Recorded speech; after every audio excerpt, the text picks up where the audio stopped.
Hello and welcome to Running Hot. Today we have round 6 of the Swiss at the Australian Northern Netrunner Nationals. I'm Connor and I'm joined by Emily.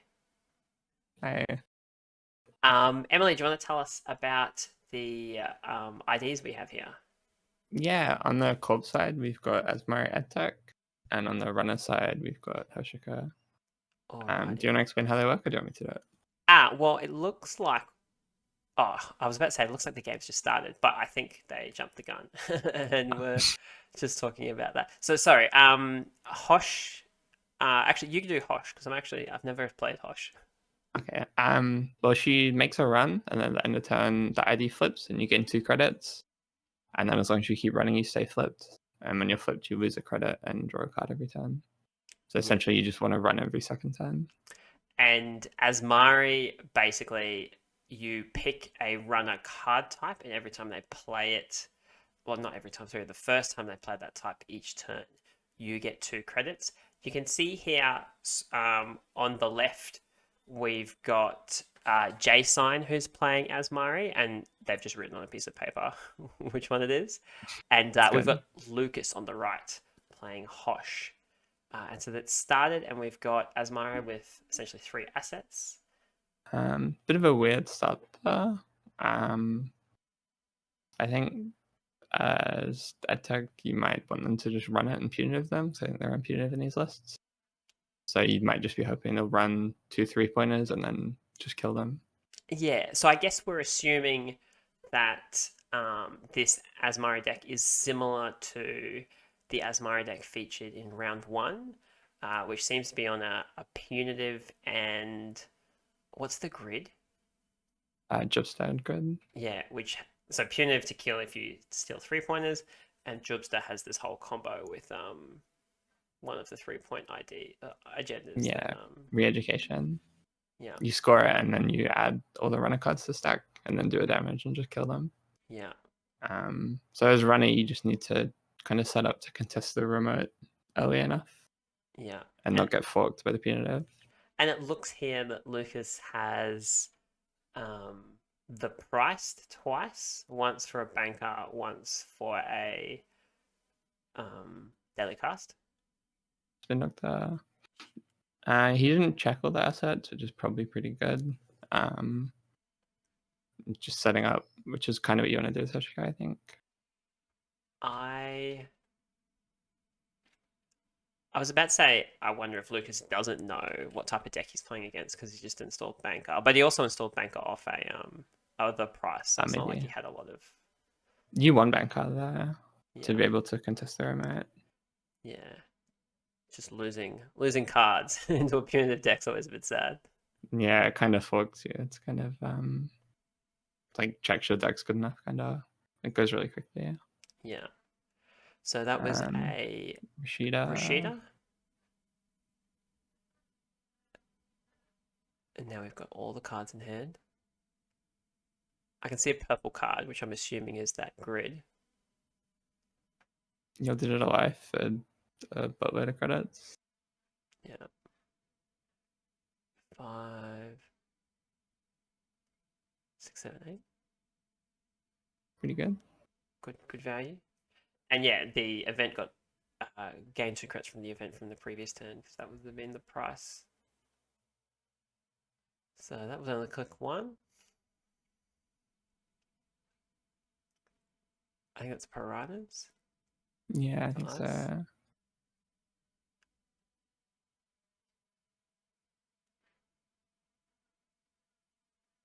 Whoop. I was going to say that's an extra Uh, click. So she's already played Your Digital Life, and then that's yeah, install. so Bit of free information knowing there's an ice in HQ. might get thrown here. You draw so many cards with this deck. You just Yeah. kind of draw through your whole deck and then set up if they can't respond quick enough.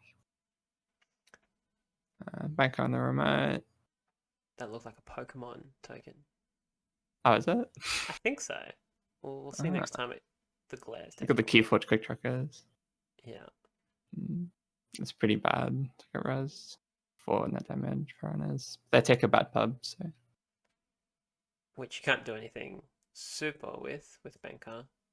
No, that's what they do. But if there's assets, you can trash them, and then I guess build next run.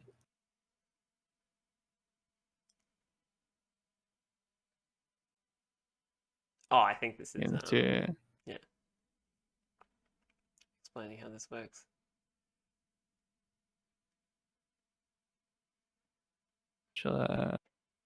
it's pretty bad.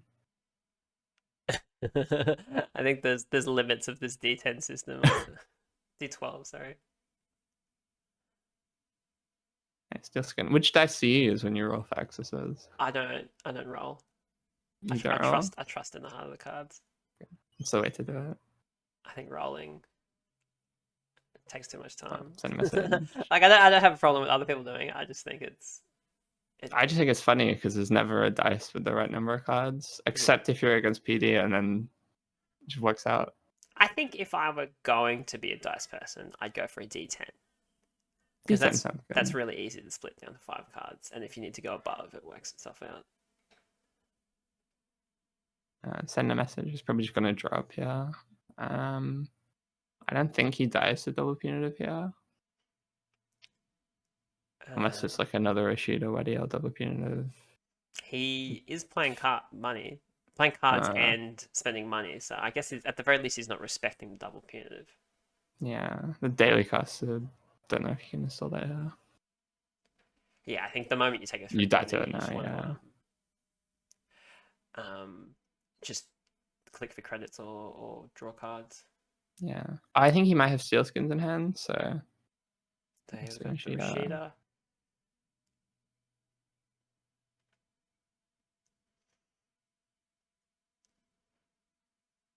So gain 3, draw 3, then corp draw, so you essentially draw 4. That's a punitive in hand I can see, as well as like 2 hollow men. Re-educations, I think.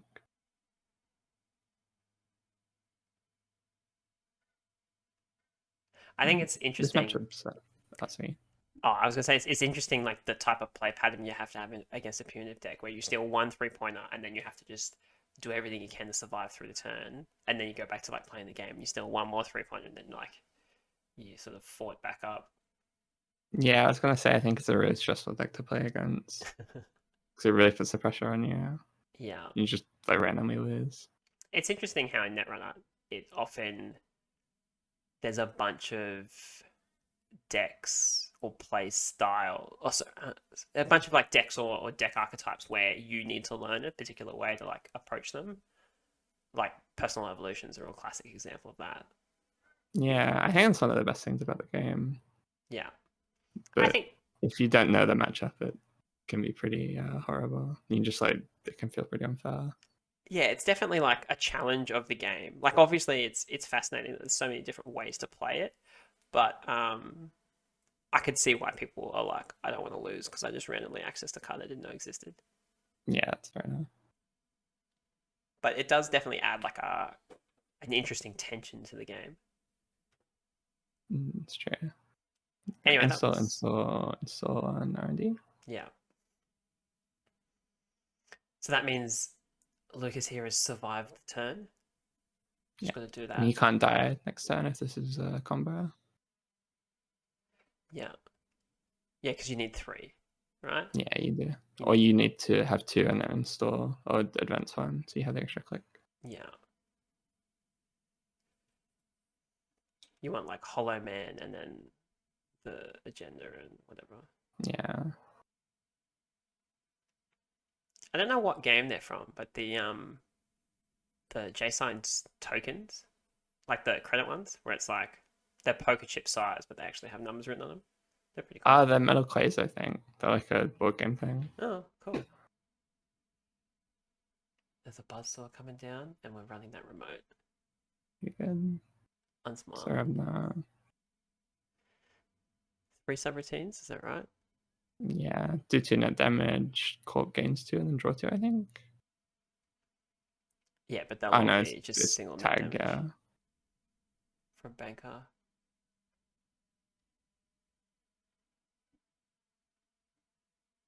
Back to the dice.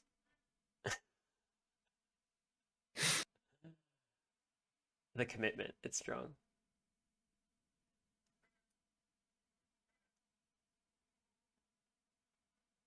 Strike funds, that's 2 credits.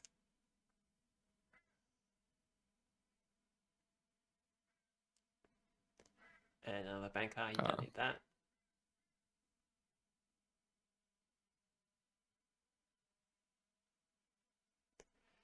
And what do we get? Oh, another agenda. Free education. Well, now all we've got to do is, all Lucas has got to do is survive this one turn. And then at that point, punitive's just off the table. Yeah, I think he's in a pretty good spot. If he's holding a steel skin, I'm not sure if it got hit or not. So 8 credits on the table. Oh, I don't know what that was. Very excited about the Rashida. Yeah, I guess so. 8 credits on the table, and I wonder how many cards he's got in hand. I think he's dead here unless he's going to steel skin. I think you need to click for credits. Oh, he's dead either way, I think. Walk us through. Why is he dead? Unless he's holding a steel skin, he dies to punitive and a money operation. Double punitive.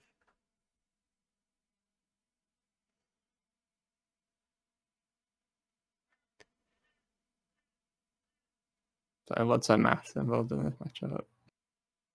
So Sudden Commandment, so Jasmine can draw 2 cards and play an operation. And gain a click as well, so might be trying to draw into a digital life. And Sudden Commandment, do you have to pay money to play the extra operation or something? You get to play it, and then you can pay 2 to get a click. Yeah. And yeah. So shuffle 2 agendas in and gain 4. That's pretty good.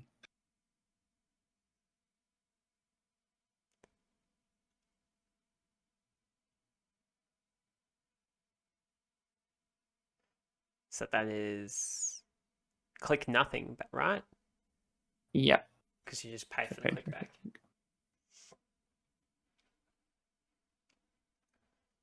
So you now have more money than when you start your turn.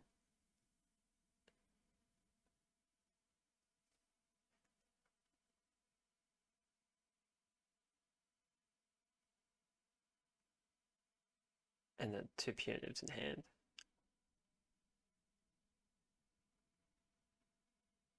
Oh, is that 3 punitives in hand? I think so. Okay. Well, surviving this round just got a little harder.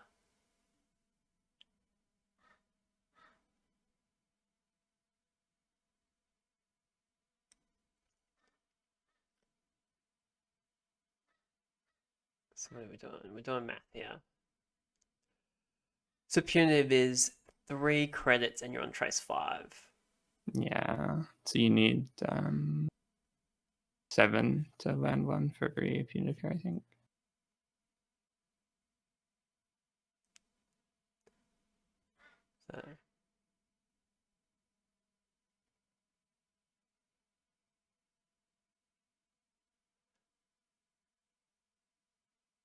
So a lot of trying to figure out what to do with the trace here.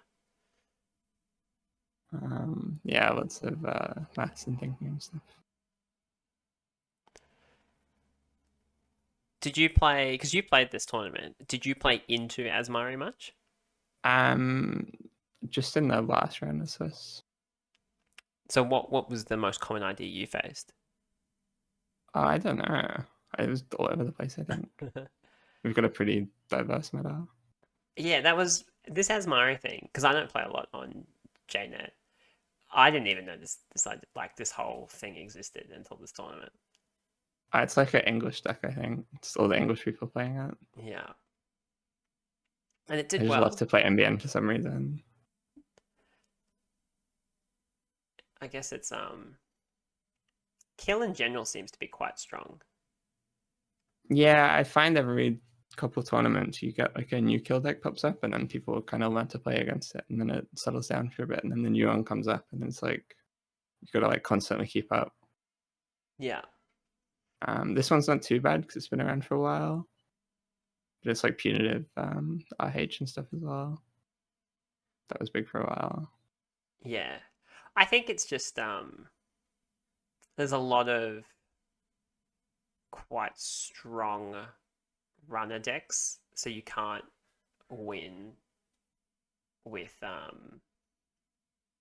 I guess, or maybe can't's a bit of a strong word, but it's challenging to win like a fair fight where you're just planning on keeping people out with like defensive upgrades and Yeah, the ice. runner like game's really strong, I think.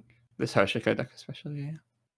Yeah, especially with Bankar and stuff. Like, there's a lot of stuff that tricks its way past ice, and at that point, punishing people in other ways becomes like a pretty viable strategy. Yeah. Not sure what's going on here. There's the punitive and the trace minded. So Punitive one. I yeah, don't know. so we've played one punitive, and I think there was a bit of conversation. We kind of had to because I ended up judging in for this one. That had to double check if all the things had gotten paid, like the what was the card that got played right at the start where you can get a click back if you pay money. Sun Commandment. Yeah, Yeah. that got paid, and it was like, oh, did we actually pay that crap? So we kind of had to count back through the turn a bit. Makes sense. But all in all, it didn't really end up mattering because you just get punitive a bunch of times. Three. This is Steel Skin. And then there's the third punitive. And Lucas is out. GG. That's it. So I guess just a quick recap. The first punitive, Lucas paid into the trace. Yeah. So he survived that one. Then the second punitive took out 3 damage. There was no steel skin. And the third punitive landed the kill. But that's about it. All right. Well, happens. Thanks so much for joining me, LLE. And thanks everyone else for watching. Yeah. Thanks for watching. Bye.